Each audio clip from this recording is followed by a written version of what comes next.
7 continents, 1 world.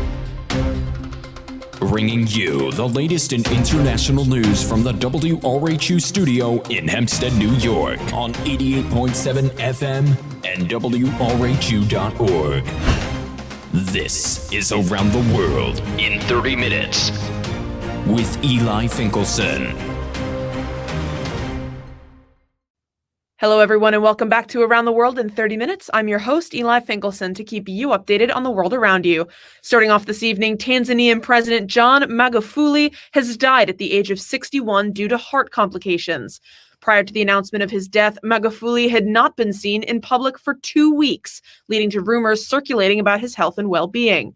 Magufuli's death was announced on March 17th by Vice President Samia Suluhu Hassan. She ordered 14 days of mourning and for all Tanzanian flags to fly at half-mast.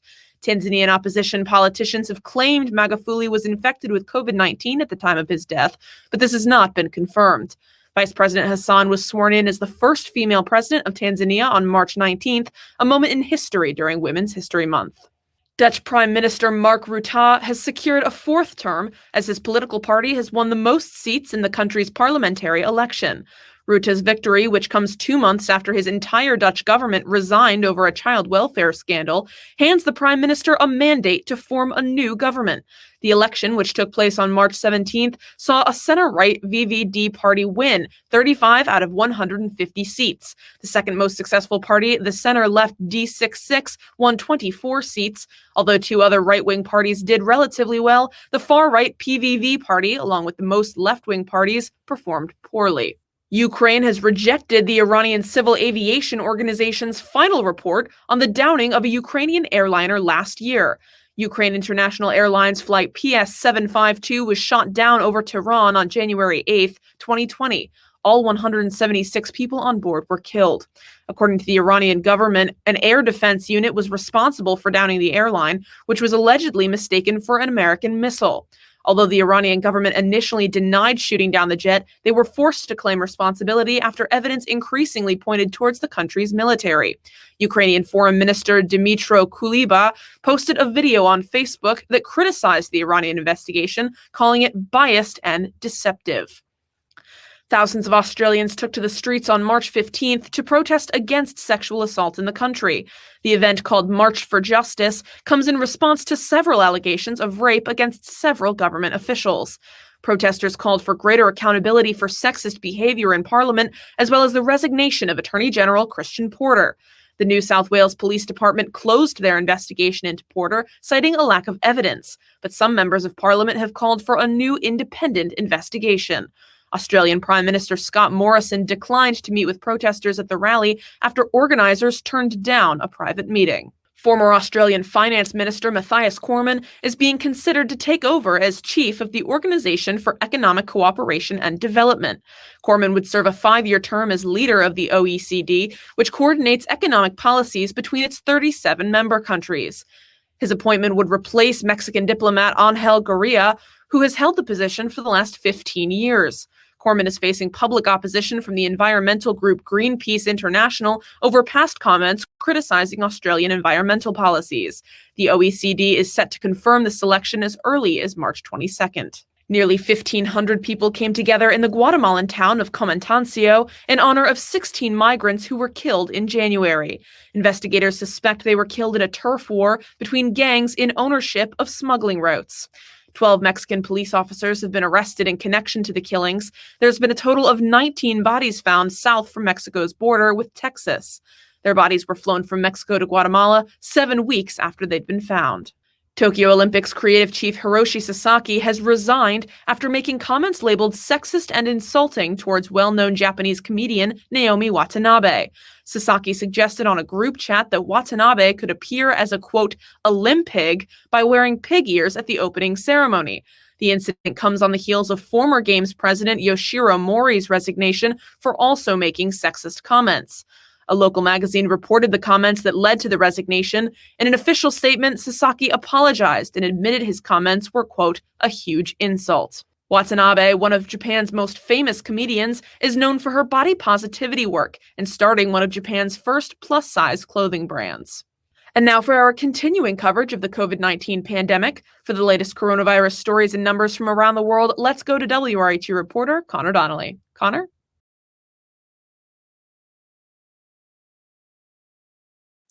Thank you, Eli.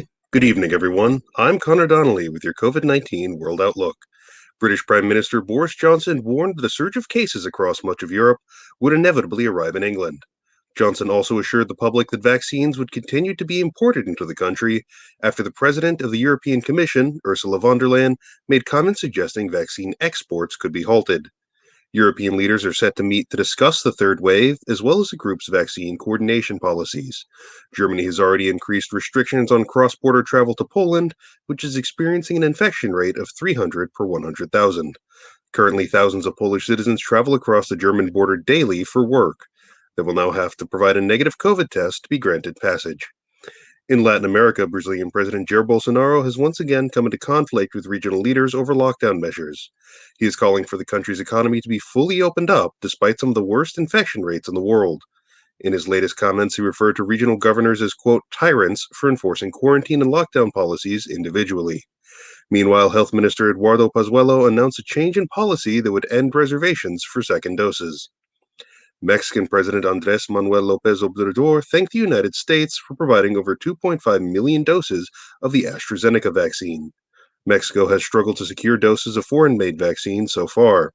The AstraZeneca shot is not yet approved for use in the United States, making the loan process easier to facilitate. Cases have been trending down in Mexico with a 7-day average of 4,200. In the Middle East, Iran has begun human trials of their third domestically produced vaccine, called Fakhravak. The first dose was ceremoniously administered to Hamed Fakhrizadeh, son of the assassinated scientist Mohsen Fakhrizadeh, for whom the vaccine is named. Meanwhile, health officials say production of the Barakat vaccine will reach 15 million doses per month by the end of spring. The Egyptian Drug Authority has approved the manufacture of the country's first domestic vaccine, called Covivax. The country is also in negotiations to begin domestic production of the Chinese-developed Sinovac. Health Minister Hala Zaid says the discussion has reached an advanced stage. The plan is to use Egypt as a major manufacturing center for vaccine export throughout Africa. In Asia, China has adjusted international travel restrictions to allow individuals who have received vaccines developed by Chinese manufacturers to enter the country. Currently, China has exported vaccines to 28 different countries, but none of the country's 5 vaccines have been approved by the World Health Organization due to a lack of public Phase 3 trial data. In Africa, Tanzanian President John Magufuli has died following heart complications.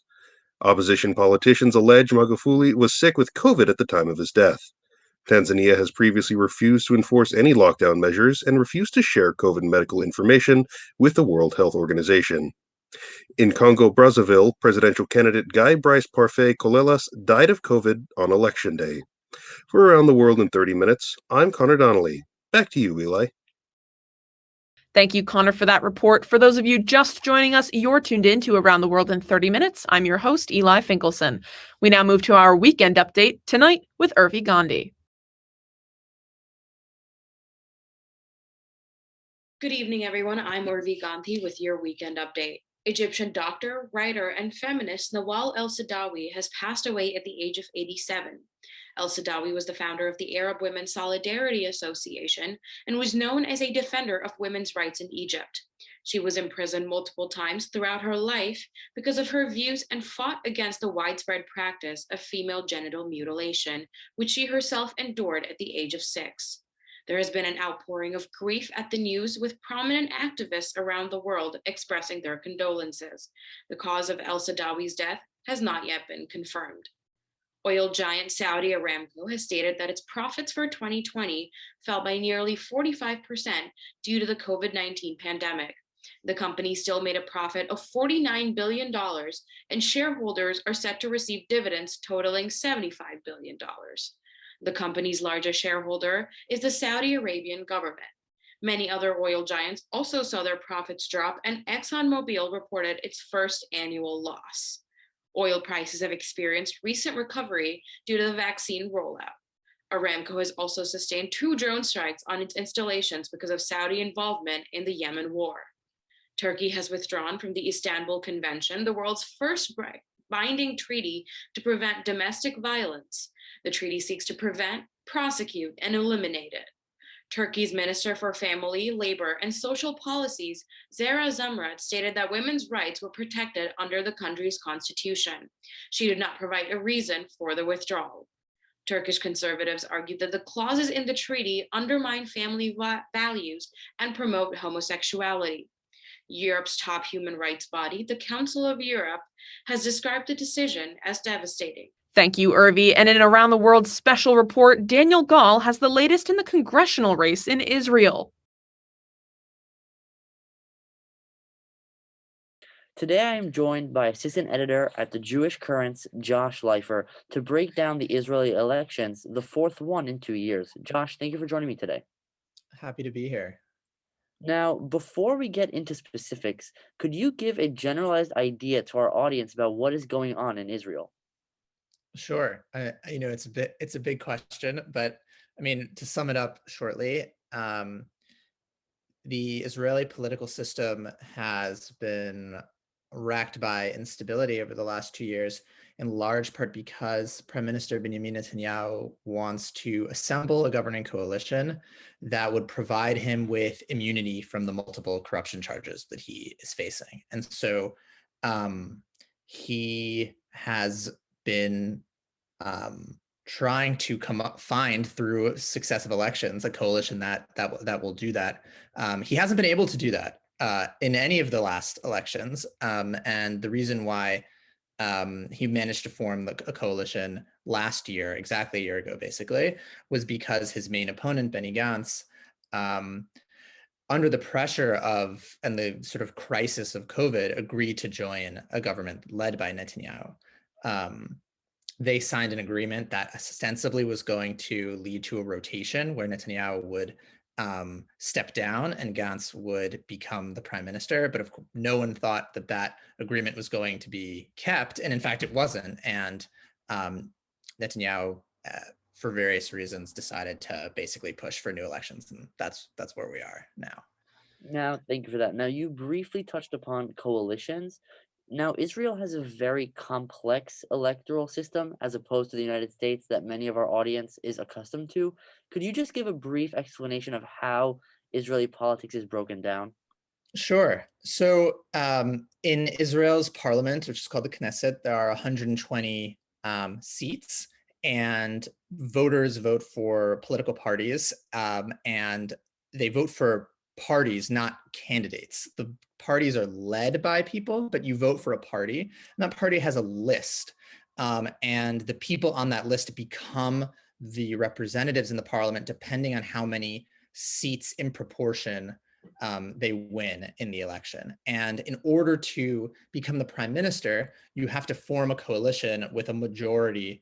Well, you don't, not necessarily with a majority, but usually with a majority of the 120 seats. So 61 seats is the magic number to form a coalition, but a government that's on 60, a 61 seat government's really unstable, because let's say one party gets frustrated with where things are and they leave, then you have new elections. And so, critics of the Israeli parliamentary system say that this form of parliamentary politics leads to a lot of instability. And there are also a lot of political parties in Israel, a lot of very small ones. And sometimes those small parties can end up being the tiebreakers or the kingmakers of the election cycle. And that also increases instability, because then you have to kind of court a party that only has, 5 seats in a 120 seat parliament, but like they kind of are the people who everyone has to cater to. Just a reminder, I'm joined by assistant editor at the Jewish Currents, Josh Leifer. So to continue where you just left off, Israel has, correct me if I'm wrong, almost 24 political parties. Of those, could you talk about who are the major players in the system? Sure. So Israeli Prime Minister Benjamin Netanyahu's party is called the Likud, and they have a long history. They're one of the older parties in contemporary Israeli politics, and they kind of coalesce. They used to be what we would call the center right, where they have kind of more free market oriented economic policies and a kind of nationalist sort of approach to the Palestinian question. And they've been the dominant party basically since the 90s in Israel. Then in part because they've been so dominant, a lot of the other parties in the Israeli political system are breakaway from Likud. So, and that's also related to people who've been frustrated with Netanyahu's corruption, or also with how long he's been prime minister. He's been prime minister for over a decade. He's the longest serving prime minister in Israeli history, longer than David Ben-Gurion, who was the first prime minister and the founding father, sort of Israel. And so right now in the current round of elections, there's a party that's called Tikva Chadasha, which is New Hope. And that's led by Gidon Sa'ar, who is a very career Likud politician. There is another party called Yamina, which means rightward, that's run by Naftali Bennett. Naftali Bennett was also an aide to Netanyahu in the Likud. They're the sort of new parties that have splintered off. There's another party called Yesh Atid, which is led by a man named Yair Lapid, and he's kind of represents the main opposition as it exists today in this cycle to Netanyahu. Yesh Atid is a secularist party, so in Israel, another sort of axis of the political system is where you fall on issues of religion and state, and Yesh Atid, which means there is a future. That party is really oriented towards a secularist agenda, public transportation on the Sabbath. They used to be very opposed to the influence of the Orthodox in politics, and they've tried to tamp that down because the other big major forces in Israeli politics are the ultra-Orthodox parties or the Haredi parties, and there's two of those.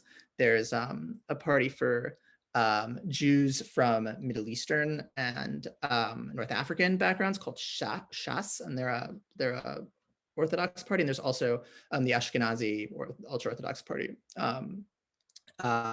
called United Torah Judaism.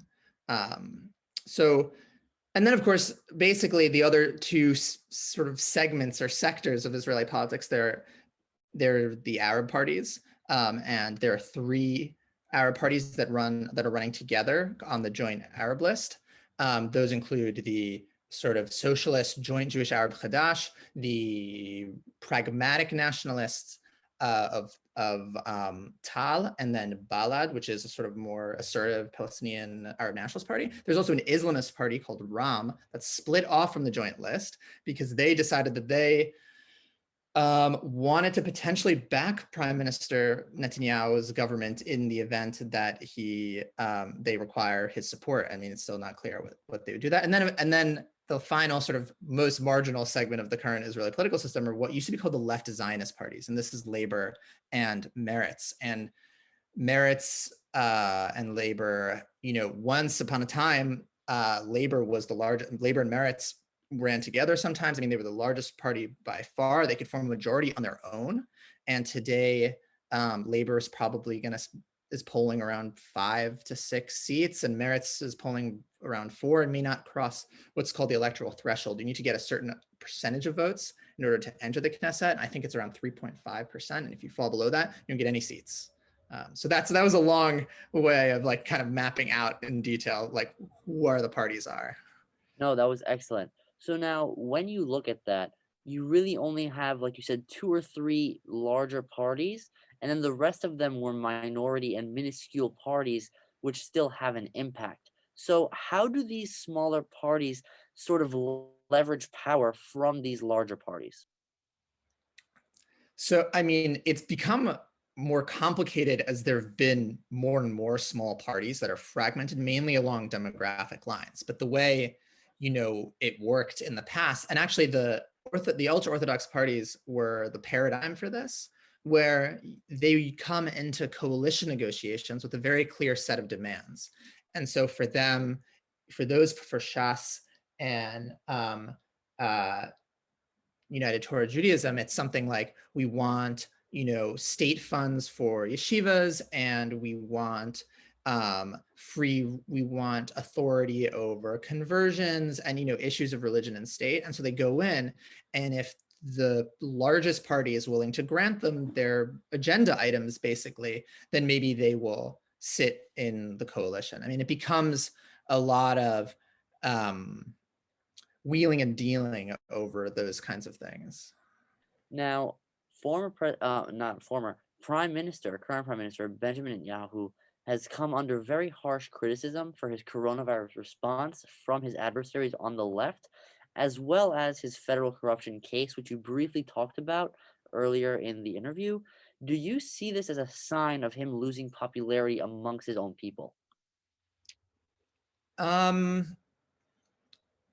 He's definitely not performed as well as he would have liked on the COVID issue. And in fact, not just on the left, but also on the right, part of his opponents on the right, specifically Naftali Bennett, who is the leader of the Yamina or rightward party, is really attacking Netanyahu on his COVID response, that it was too slow, or that there's been this is also part of Yair Lapid's campaign as well, that for Lapid, it's more that small business owners and sort of your ordinary person has not received the kind of aid that they deserved from the government. And so that's a big part of the campaign, but it's not clear in the polling that it's going to have a huge penalty to Netanyahu.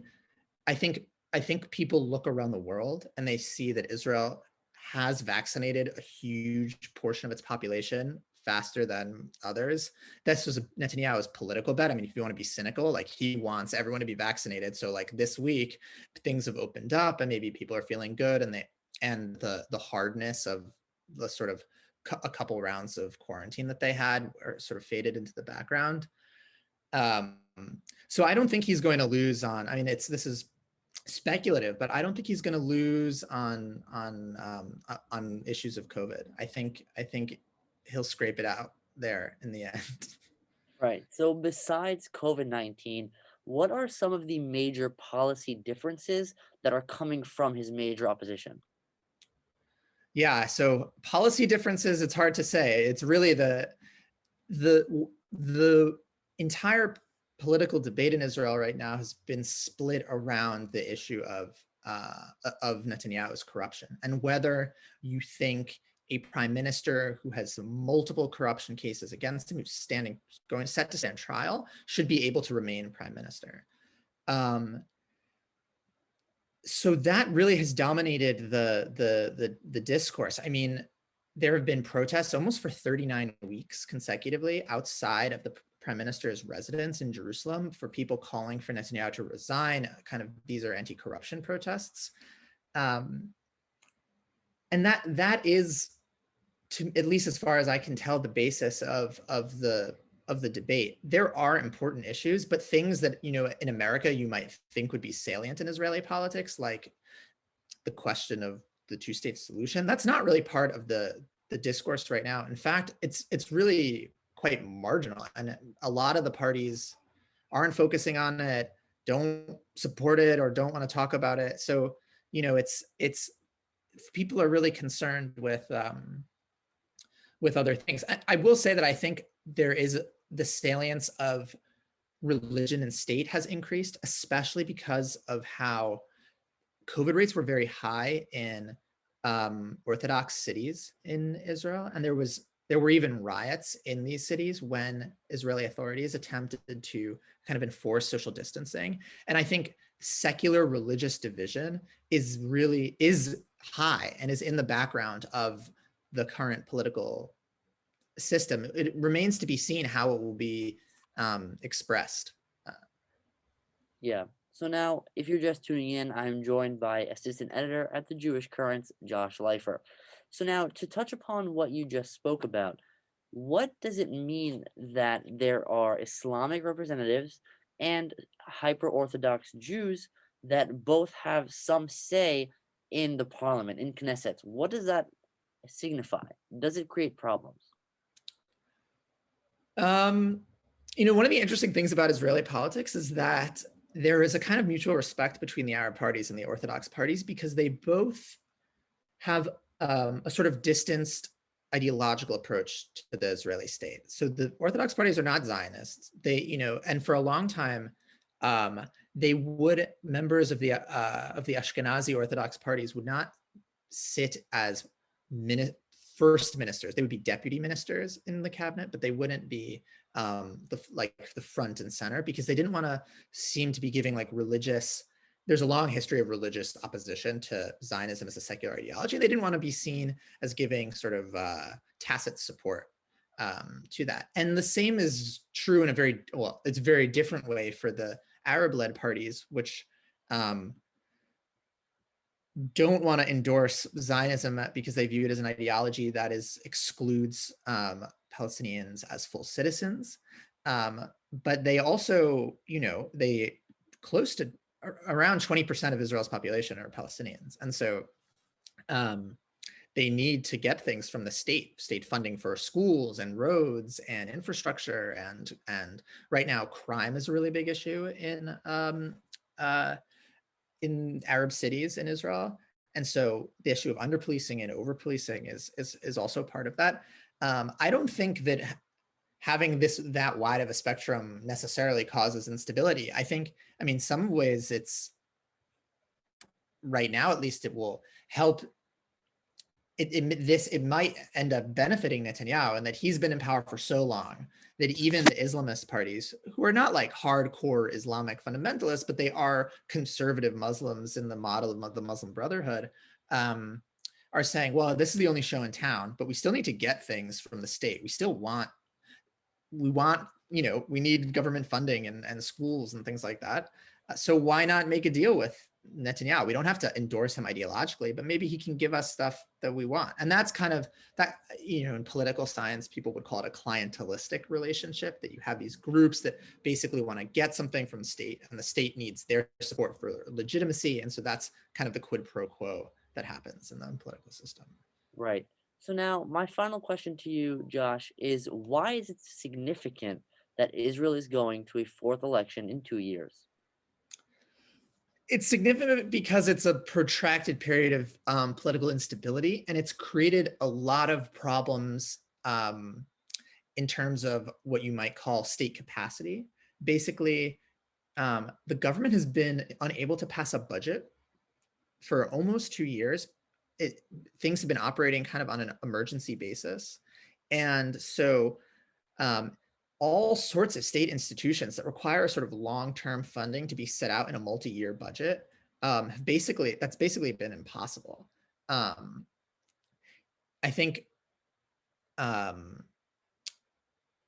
are some people who would argue that whether or not Netanyahu is able to form a majority coalition could mean that, if let's say he does, then there will be a prime minister who will be going through a criminal trial, basically, as he's a sitting prime minister, and that is something that is unprecedented in Israeli politics. I don't think it means the end of Israeli parliamentary democracy the way some people do, but it certainly raises questions about the rule of law. And if he manages to pass a law that would grant him immunity from these charges, which most people think he would do, were he to assemble a majority coalition, it would set a precedent for prime ministers being able to basically enjoy impunity despite having been charged with crimes. There are also consequences for the Israeli judicial system. So right now,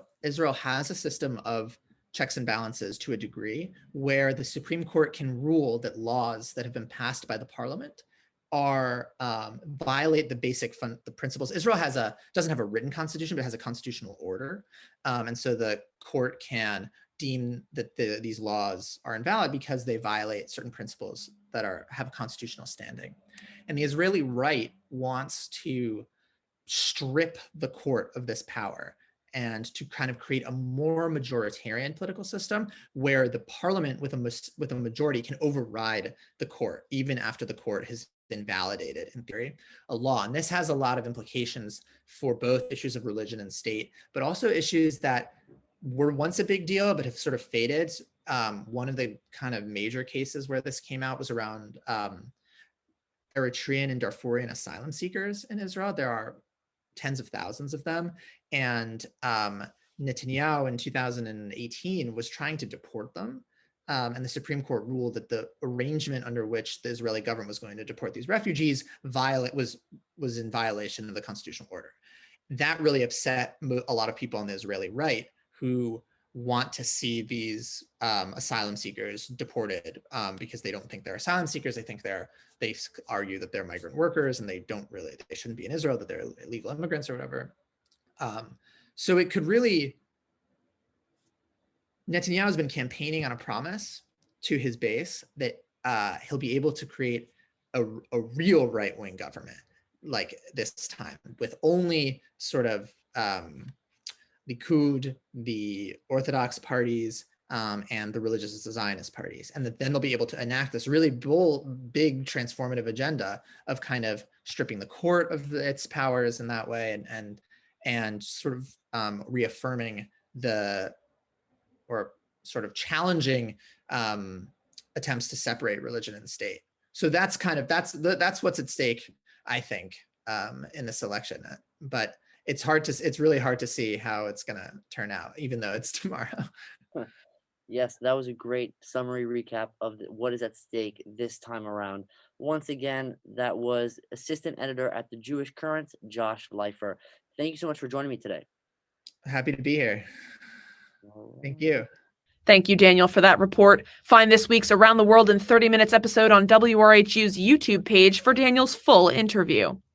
Let's now move to our featured topic of the week. This month was International Women's History Month, a time to reflect and commemorate women of all races, ethnicities, shapes, sizes, and backgrounds. In honor of the month, I spoke with Laura Turquet, policy advisor at the Research and Data Unit at UN Women. We spoke about recent statistics she's seen on gender inequality and about what powerful women mean for our global system.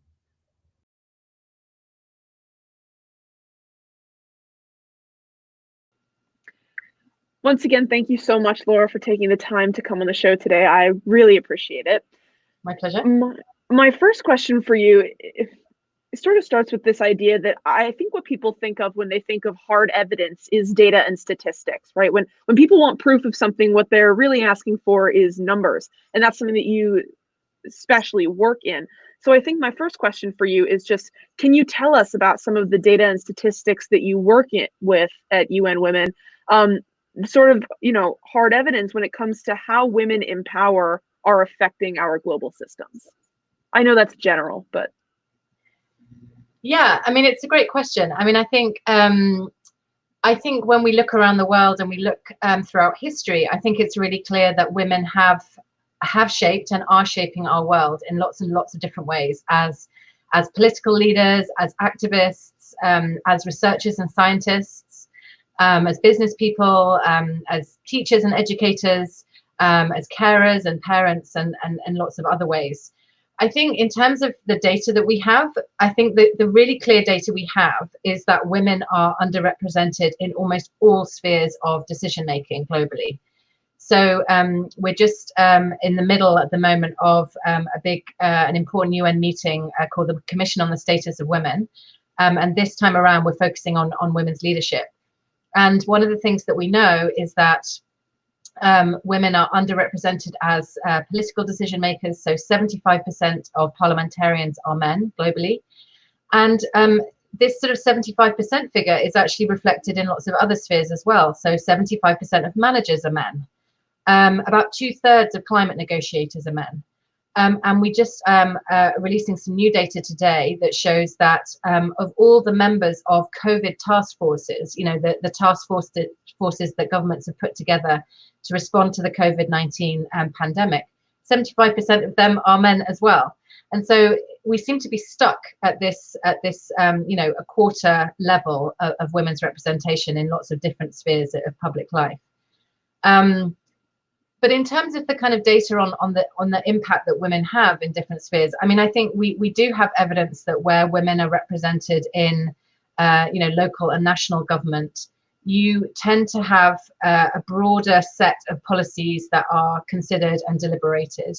Because I think where you have a diversity of decision makers, you have a diversity of issues that are brought to the fore. Let's go back and talk about this 25% statistic, because that's obviously very startling. What do you think? This is sort of a double-edged question, but what do you think the benefit of having women in these conversations is, and therefore how detrimental do you think it is that only a quarter of these positions are held by women? So I think it is really detrimental, because I think that, I mean, at a very, very basic level, if you're creating barriers for half of your global population, your half of your talent pool, if you like, to access these positions of power, then you're really limiting the talent and the the quality of the leaders you have. So, the reason that women are underrepresented in all of these places is not because, merit, happens to disproportionately reside among men. It's because there are, systemic and structural barriers that are stopping women from getting to those decision-making positions. And I think that where you have that, where you're essentially limiting your talent pool in that way, you're limiting the quality of the decision making that is happening.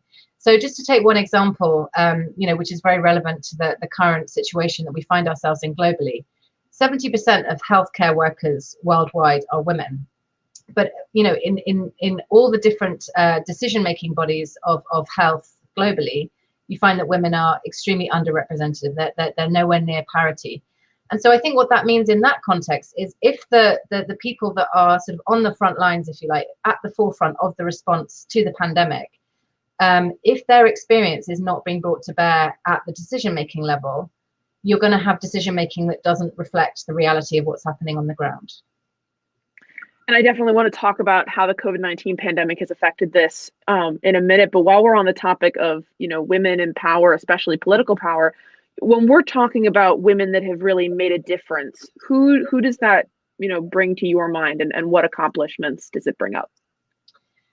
Yeah, so I think it's a really interesting question. And I think there are so many different ways in which women have led and do lead. So, I mean, just to kind of think of a couple of examples. So I was thinking of Ellen Johnson Sirleaf. So she was Africa's first democratically elected female president. And she led her country, Liberia, through the reconciliation and recovery process that followed the decade-long civil war in that country. She was also at the forefront of dealing with the Ebola crisis, which happened in 2014 and 2015. So a major kind of health pandemic that happened in particularly in Western Africa. She won a Nobel Peace Prize for her work to empower women. And she's continued, even though she's not the president of Liberia anymore, she's continued to be really a hugely influential person in advocating for women's political participation and involvement in decision-making processes.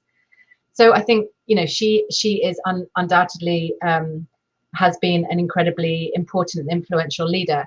But then I was also thinking of another woman who has been almost, perhaps equally important in different ways, equally as much a leader in a different sphere. So I'm thinking of this woman, Demicia Yat. She's one of 15 women survivors of sexual violence during the armed conflict in Guatemala that lasted for 36 years. And what she did was, she's an older woman, and she gathered together a group of older women, she called them the abuelas, the grandmothers, and they took their case against the military during the Civil War. They took their case up to the highest court in Guatemala, and managed to get reparations granted for women survivors of sexual violence in their communities. And I think what was really groundbreaking about that is that they demanded that the full scope of justice be granted to women. So this was about the absence of war, but it was also about education and access to land, access to healthcare, and an end to poverty and discrimination that their community had endured across generations.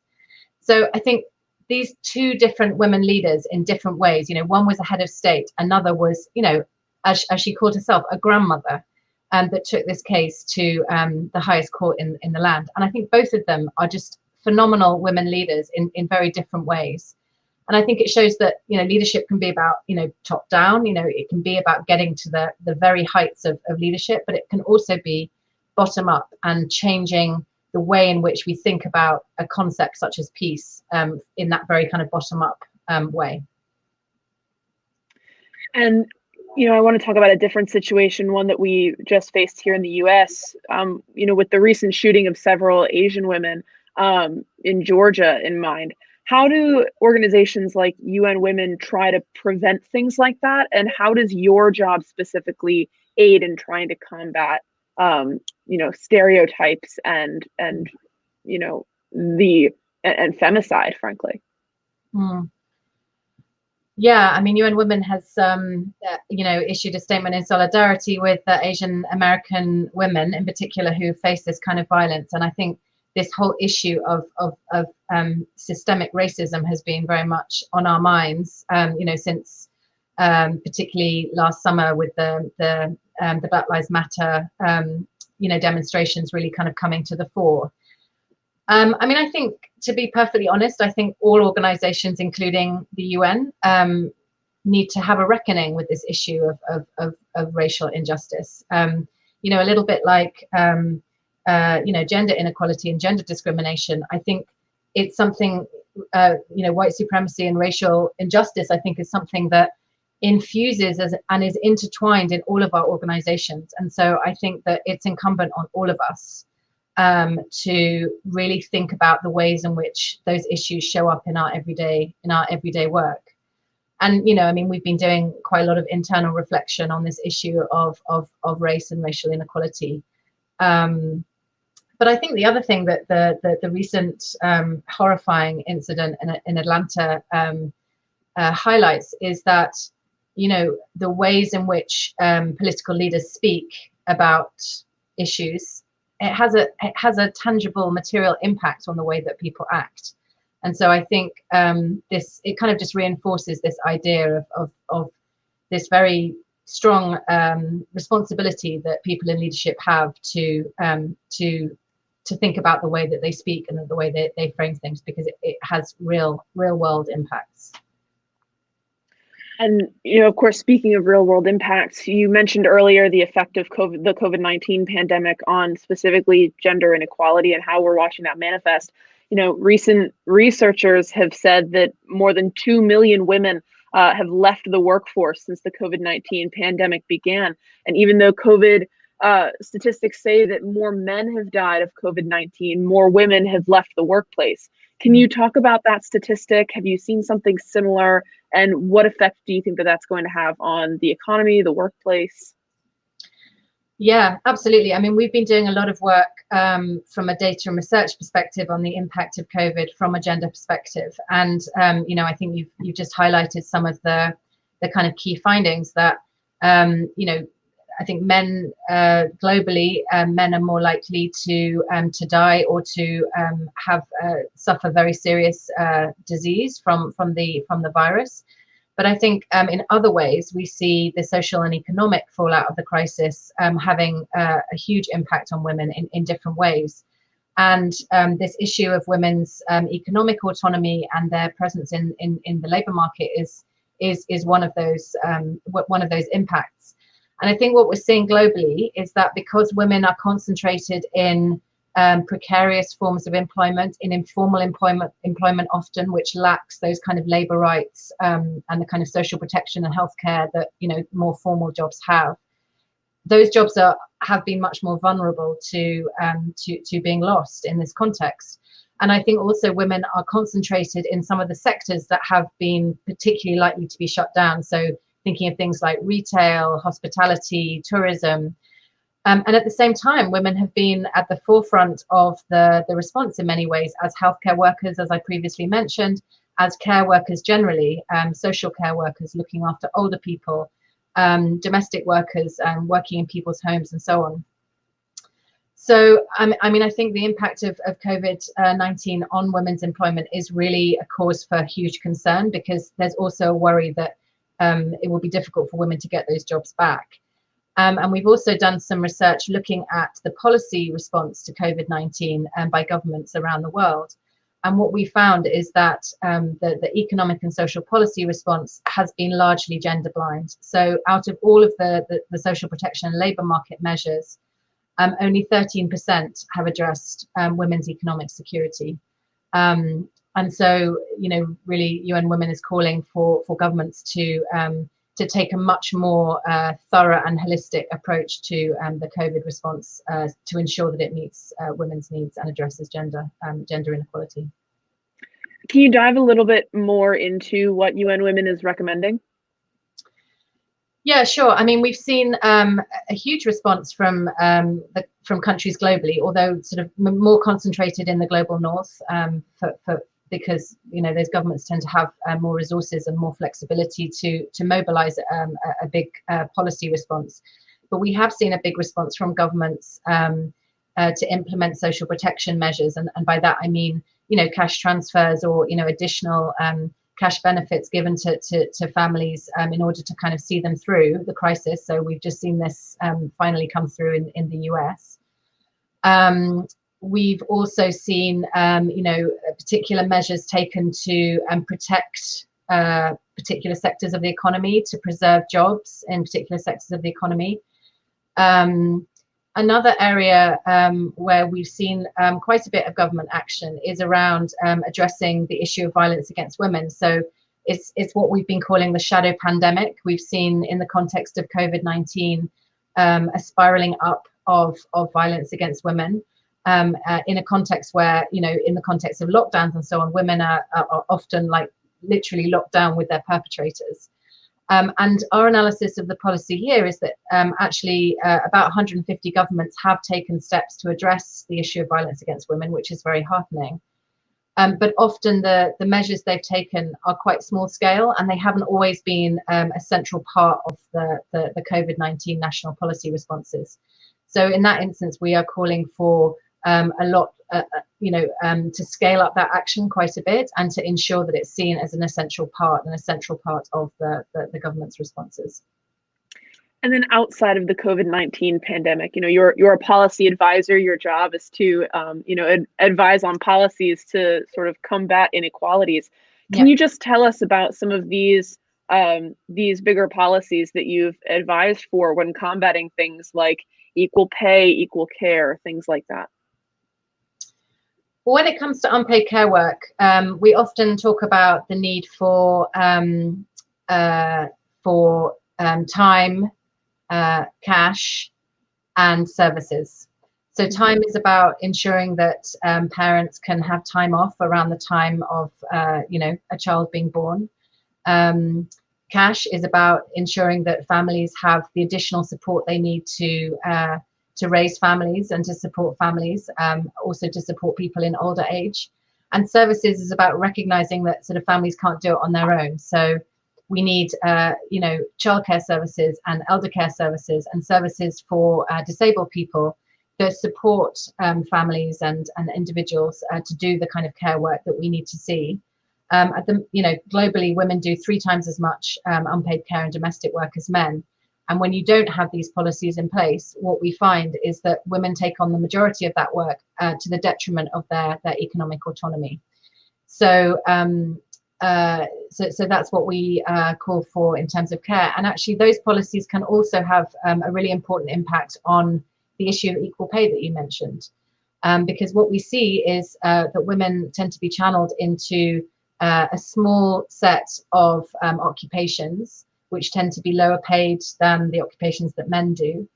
And they do those jobs often because they offer more flexibility and the ability to combine paid work with the unpaid work that women are expected to do.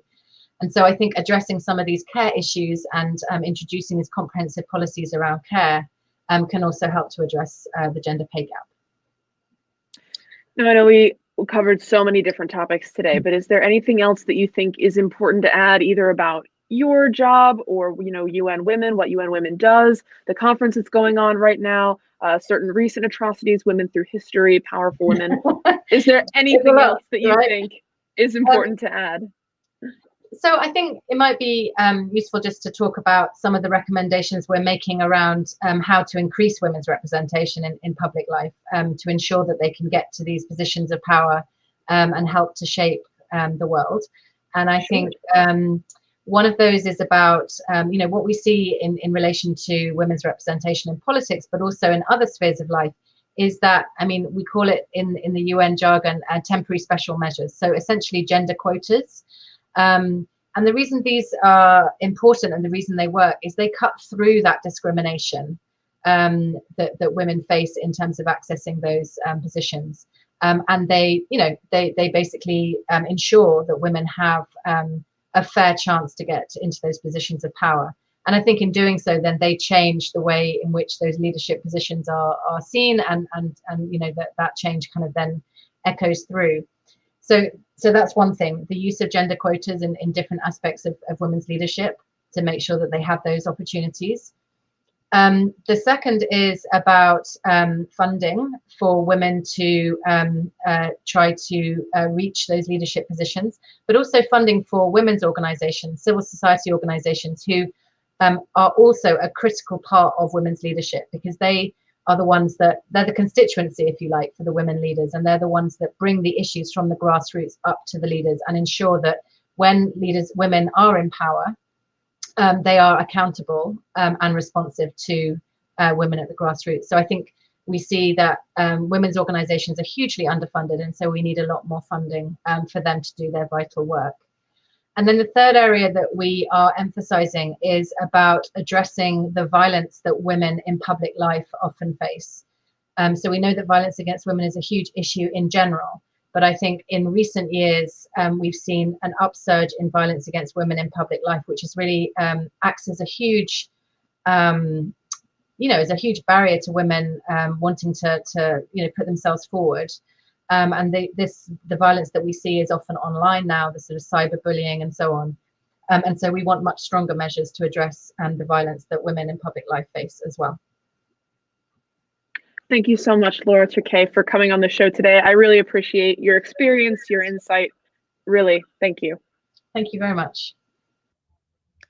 Thank you, Laura Turquet, Policy Advisor at the Research and Data Unit at UN Women, for speaking with me. Next, I spoke with Wendy Smooth, Professor of Women's Gender and Sexuality Studies and Political Science at Ohio State, on the importance of gender and racial diversity across the globe, how public policy affects women, and how she'd like to see policy change to better impact women everywhere.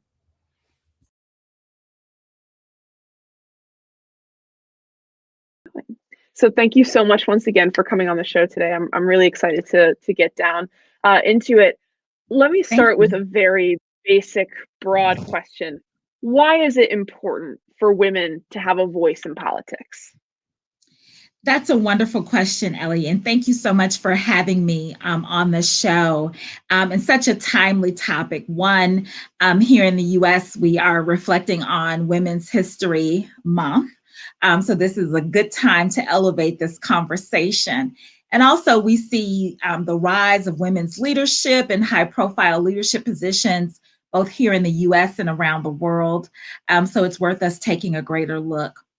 To your point around why it's important that we have greater representation is that one of the things that we know from the scholarship on women in politics is that when you have more women in spaces of decision making, we change the nature of the things that we talk about. So the kinds of policy issues that come before governing bodies tend to be different when we have groups of women present in leadership. We also have done studies where we show that the style of debate can be altered with the presence of more women in political spaces.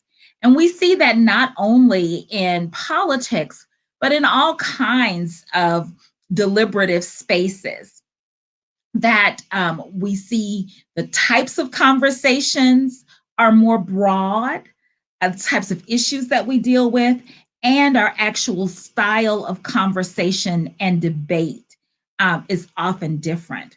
Women in deliberative spaces and spaces of conversation will often build on each other's points, build on the points of others, which actually opens possibilities for greater dialogue and deliberation, as opposed to closing conversations. And particularly when we're in decision-making spaces like government institutions, we want the issues fully debated. We want issues fully discussed. And the greater presence of women allow us to do more of that. And that's a good thing for governance. Right. And when we're talking about women in power and we're having this conversation about the benefits of having women's voices heard, who do you think of when we talk about that? What are some examples of women in leadership roles that you feel have impacted our global systems, and how? Sure. So one of the things that I like to look at is not only women who are elected to high profile offices, those are quite important. So we can look at the impact of world leaders like Angela Merkel. We can look at this very exciting moment of the Vice President of the United States, Kamala Harris, serving in office. Those things, those high profile leadership positions for women are extraordinarily important for how women overall are perceived in terms of being competent leaders. It also has a tremendous impact on the future in terms of how young women see their possibilities. There's a famous quote, "You can't be what you can't see." And that is incredibly important in terms of role modeling in politics, that we have young women who see themselves as potential leaders. And we also see young men seeing women in positions of power and understand that that power is competent and is to be respected. And those are the ways in which we end up making some inroads in gender norms around the world, is when we see more women in high profile decision-making roles.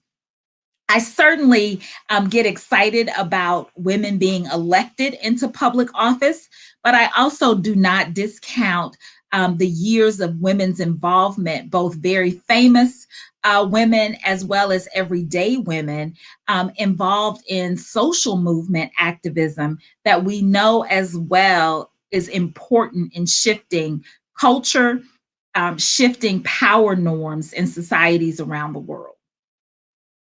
You mentioned gender and racial norms. Can you dive a little bit deeper into what that means and how people through history and even recently are sort of breaking those? Certainly. So when we think about gender norms and racial norms, those are often our taken for granted ideas about who should perform what task in society. So, for example, in US society, we still are hampered by many of the gender norms that we have long had as part of our society. When we look at the COVID pandemic, and though many of us are working from home, both men and women, when we look at who is charged most with doing domestic tasks and who is most tasked with childcare responsibilities, though we have women in the workforce in greater numbers than we ever had in our history, the COVID pandemic is showing us the ways in which our traditional gender norms and assumptions about who does what in our private household spaces is impacting women disproportionately, meaning that women still are the predominant caretakers. Women are still the predominant care providers for children, even when fathers in a heterosexual couple are in the same physical space. Children still gravitate to mothers because that is really how we continue to draw the lines in terms of who does what. And so those kinds of norms have a way of traveling and impacting our workspaces, our political life, the way in which we think about who claims space in the public sphere. Seems so antiquated, especially when we're in this moment of questioning so many things about gender norms and about gender performance and how we think about gender identity. These norms are still so persistent. And similarly around questions of race in the US and around the world in terms of thoughts about who is competent, who should be a leader, who should have access to power, and who we trust in terms of being able to make sound governing decisions on our behalf. In a similar vein, a lot of your research talks about not only how women impact public policy, but about how public policy impacts women. Can you dive a little bit into that research of yours and explain what that means? Sure. So one of the things that I look at, I do work on US state legislatures, but also thinking about other governing institutions.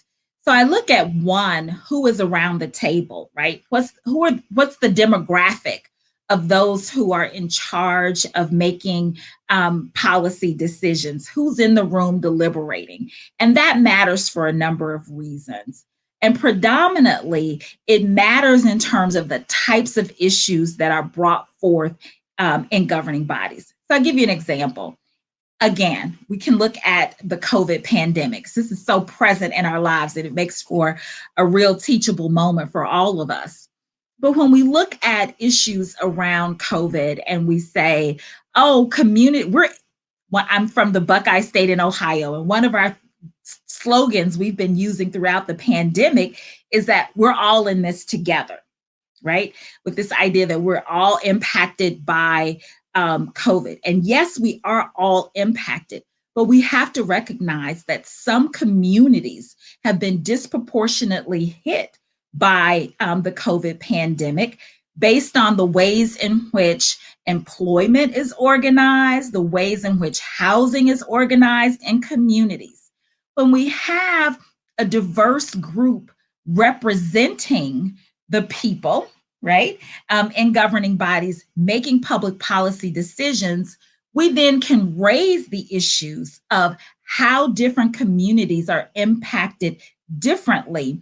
Though we see we're all kind of, quote, in this together, some are disproportionately hit by the severity of the pandemic. And when we have more voices of people of color, of women, we can speak to those differential impacts, and we can do the kinds of targeted policy making within a kind of universal framework. And what I mean by that, universal framework, we're all looking at interventions around addressing the COVID pandemic, but a targeted response that takes into deliberation the ways in which women, the ways in which communities of color, the ways in which the intersection of women of color, because many of them work in professions that put them on the front line of the pandemic, in disproportionate numbers. Looking at those intersections means that we govern differently. We introduce different types of public policies.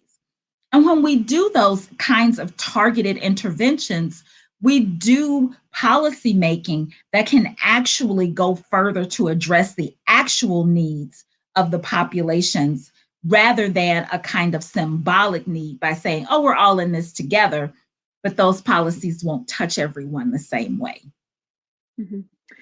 And I recently spoke to a woman from UN Women who informed me that there's a new statistic coming out soon that says that in most groups of management and jobs and certain sectors, only 25% of those jobs are held by women. And this 25 to 75% ratio seems to be coming up a lot. She said, you know, you're smiling when I say that. What does that bring up for you when I say that the 75% to 25% ratio in a majority of places?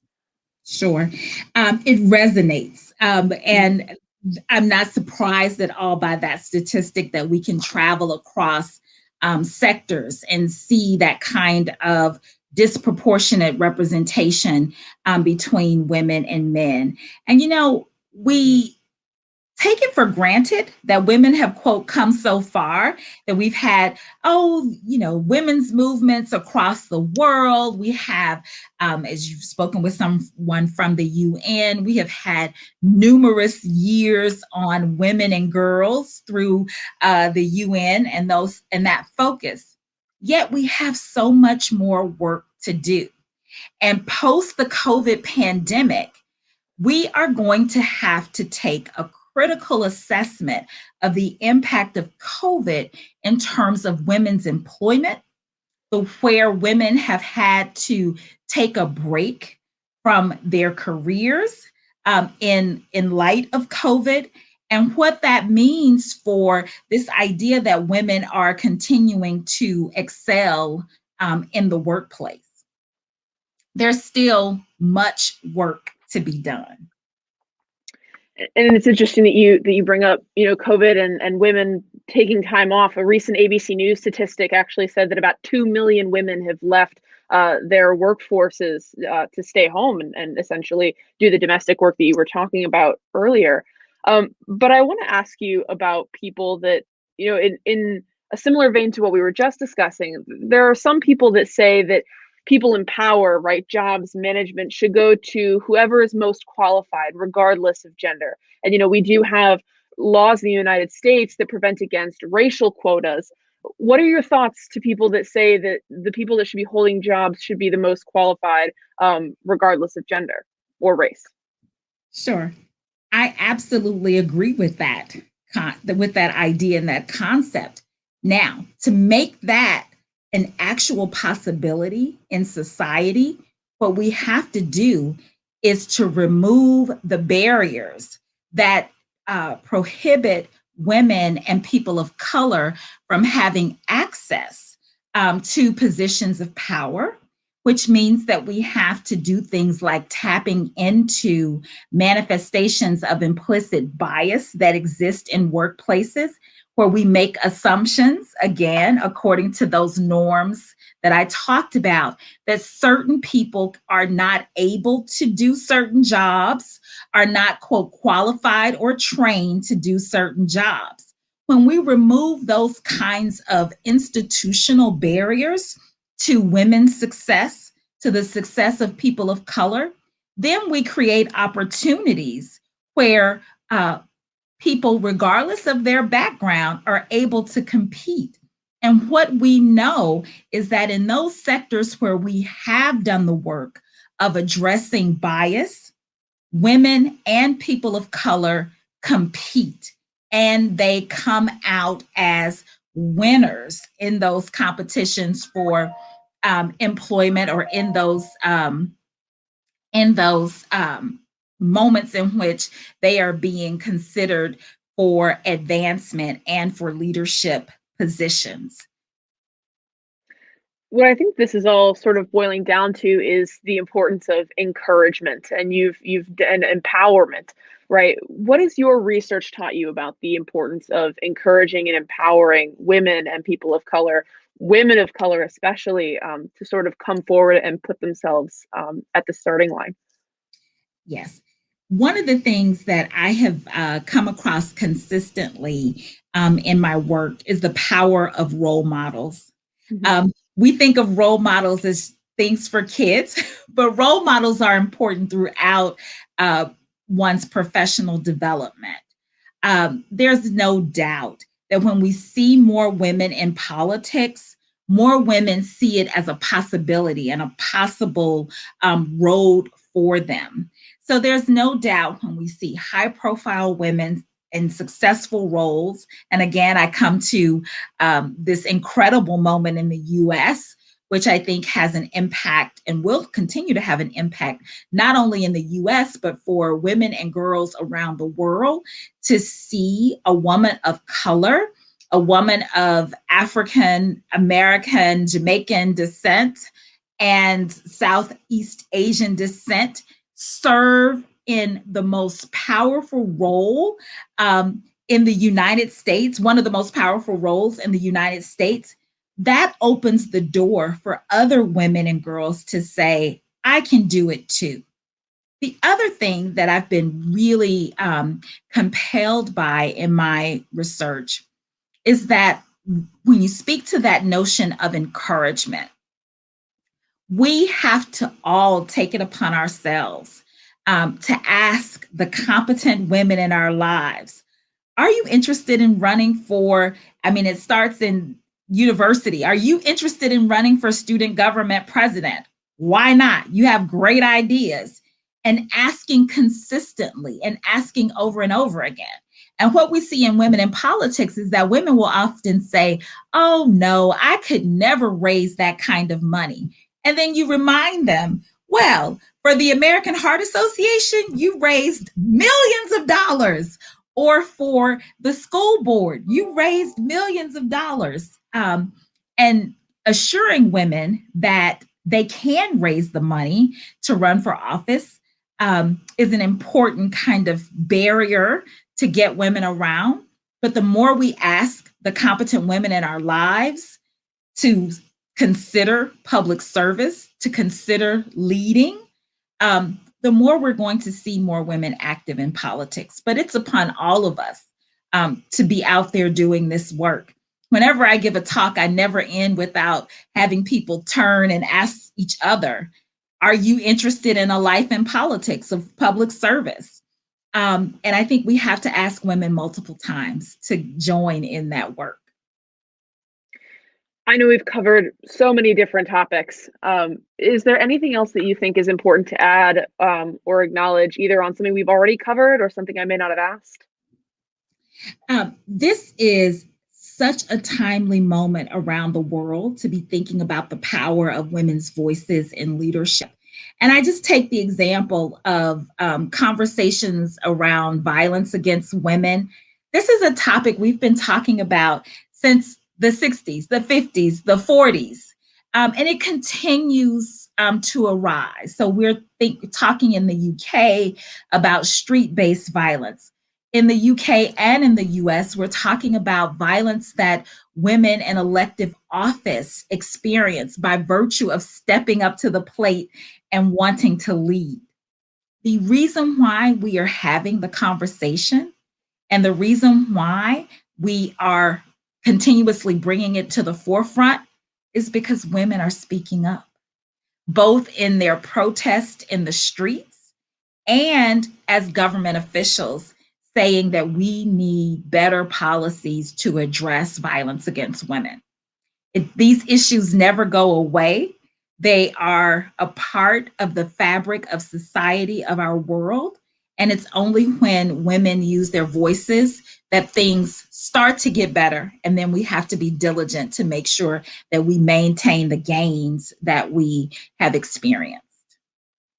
Yeah, I think it's hard not to think about the tragedy that we're mourning right now in Atlanta against, Yes. Asian American women. I think it's hard not to think about the increased violence against Black women this summer. I think those all have to be part of the conversation. What policies would you like to see implemented to stop atrocities like we saw just last week? Sure. So I would like to see us, for example, for the killings of Asian American women and the general anti-Asian hate-based actions and violence that we've seen across the country. I'd like to see us do more calling out of the ways in which violence and hate are gendered and racialized. So there is a particular way that Asian American women were being targeted. Similarly, for African American women activists, the ways in which they have been targeted are very specific and very racialized, and we need to call that out. For trans women of color, we also see a heightened level of street-based violence, and it has to be called out very particular for how these women experience it as not only racialized, but gendered as well.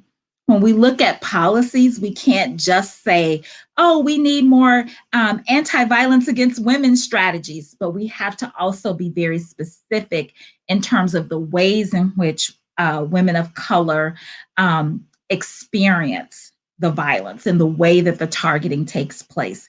And that can't happen if we're silent about the differential impacts of violence on various groups of women. So education is the first part of this. Absolutely. Education. And I would even go, so far as to say education and representation, as you've been saying this entire time. Sports Illustrated just had their first ever Black trans swimsuit model on their cover, woman of color, transgender on their cover. I think representation, as you said, is absolutely crucial. Thank you so much, Professor Smooth, for coming on the show this evening. I really appreciate you taking the time. Thank you so much for having me. I appreciate the conversation. Thank you to Wendy Smooth, Professor of Women's Gender and Sexuality Studies and Political Science at Ohio State, for that expertise. That will do it for this week's edition of Around the World in 30 Minutes. Special thank you to producer Cassidy Slamin, reporters Conor Donnelly, Urvi, Gandhi, and Daniel Gall, and researchers Matt McDermott and Crystal Bermudez. I'm Eli Finkelson. Keep an eye out, America. There's more around the world than you might think.